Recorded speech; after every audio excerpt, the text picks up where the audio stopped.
सुखदेव जी कहते हैं राजन, अब चंद्रवंश की परम पुण्यमयी कथा को स्मरण करें। भगवान नारायण के नाभि कमल से ब्रह्मा, ब्रह्मा के बेटा अत्रि, अत्रि के बेटा चंद्रमा, जिनसे चला चंद्रवंश, चंद्रमा के बेटा बुद्ध, बुद्ध के बेटा पुरुरवा, इन्हीं पुरुरवा का दूसरा नाम राजा एल था। इन्हीं की उर्वशी अप्सरा, इनके आयु, शतायु, सत्यायु, रजय, विजय आदि 6 बेटा हुए।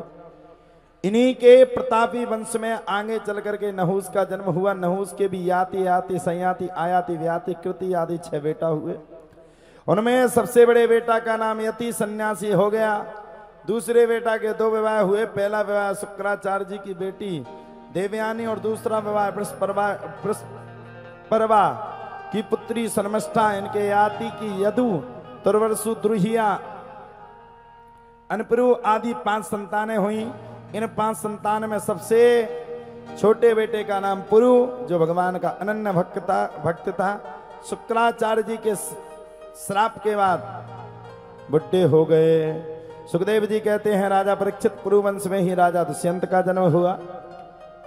इन्हीं के बड़े प्रतापी पुत्र जो बचपन से सिंहों की कीड़ा किया करते थे, इसी प्रतापी वंश में आगे चल करके दंती देव, जिन्होंने सूखा पड़ जाने पर अपना सर्वस्व खजाना प्रजा को लौटा दिया और 49 दिन तक स्वयं भूखे रहे। इन्हीं पुरु वंश में परीक्षित तुम्हारा भी जन्म हुआ। तुम भी पुरुवंशी हो। पुरु महाराज के जो सबसे बड़े भाई थे उनका नाम था यदु, जिनसे चला यदवंश। यदवंश में भी अजीमीड़, देवीमीड़, सूरसेन, प्रभाती आदि आदि बड़े बड़े प्रतापी राजा हुए। महाराज सूरसेन के बेटा का नाम पड़ा आनक दुंदुभी। इन्हीं का नाम है वसुदेव। वसुदेव की 7 पत्नियां थीं। उनकी पत्नी के बाद एक राजा कंस था। राजा कंस की अनेकानेक संतान। राजा कंस का विवाह उनकी पत्नी का नाम अस्ति प्राप्ति था। राजा कंस ने अपने स्वयं के पिता को बंदी गृह में भर दिया और बंदी गृह में डालने के बाद राजा कंस के यहां आगे चल के उन्होंने अपनी चचेरी बहन देवकी का विवाह वसुदेव के साथ किया। जब बहन को विदा करने के लिए राजा कंस चल पड़े, तब तो बहन को विदा करने के लिए जैसे ही राजा कंस चले, तो राजा कंस के चलने के तत्पश्चात ही एक सांस में राजा कंस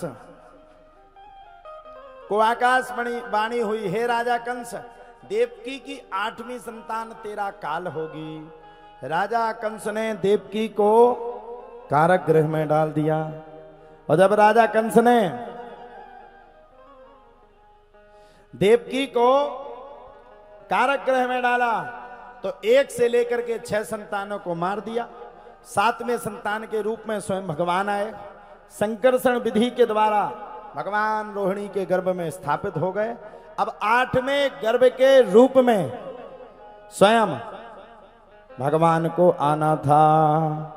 तब तो भैया राजा कंस ने जेल का पहरा बहुत भयंकर बढ़ा दिया। पहरा बढ़ गया और इतनी तेजी के साथ बढ़ा, भगवान का अब जन्म होने ही वाला था। जैसे ही भगवान का पहरा बढ़ा, वैसे ही भादों की रात थी, कृष्ण पक्ष था, रोहिणी नक्षत्र था। रोहिणी नक्षत्र, भादों की रात्रि और खूब तेज बिजलियां तड़तड़ा रहे हैं, खूब तेज बरसात होती जा रही है। और रात के ठीक 12 बजे भगवान ने कारागृह में जन्म ले लिया। बोलो नंद के लाला की। जैसे ही भगवान ने जन्म लिया, वैसे ही वसुदेव जी ने भगवान को एक छपड़ी पे रखा। पहरेदार सो गए, बंदी हट गई, कारागृह के बंधन मुक्त हो गए, बेड़ियां हट गईं और भगवान को ले जाने लगे वसुदेव जी। और जब भगवान को ले जाने लगे वसुदेव जी, तब तो कहा जाता है यमुना मैया को स्पर्श किया। अब यमुना मैया स्पर्श करवें और भगवान अपने पांव को ऊपर कर लेवें। यमुना मैया स्पर्श करवें, भगवान अपने पांव को ऊपर कर लें। यमुना मैया बोली रुक जाओ, बिना पैर छुए तो जाने नहीं दूंगी। यमुना मैया ने पूरा वसुदेव जी को घेर लिया। तब भगवान ने पग को नीचे किया, यमुना मैया ने स्पर्श करके बिल्कुल प्रवाह में आ गई। भगवान वसुदेव जी ने भगवान को नंद भवन में रखा और वहां से माया रूपी पुत्री को लाए। और जैसे ही इधर नंद भवन में पता चला, वैसे ही सारे नंद भवन में शोर हो गया। बोलो नंद के लाला की जय।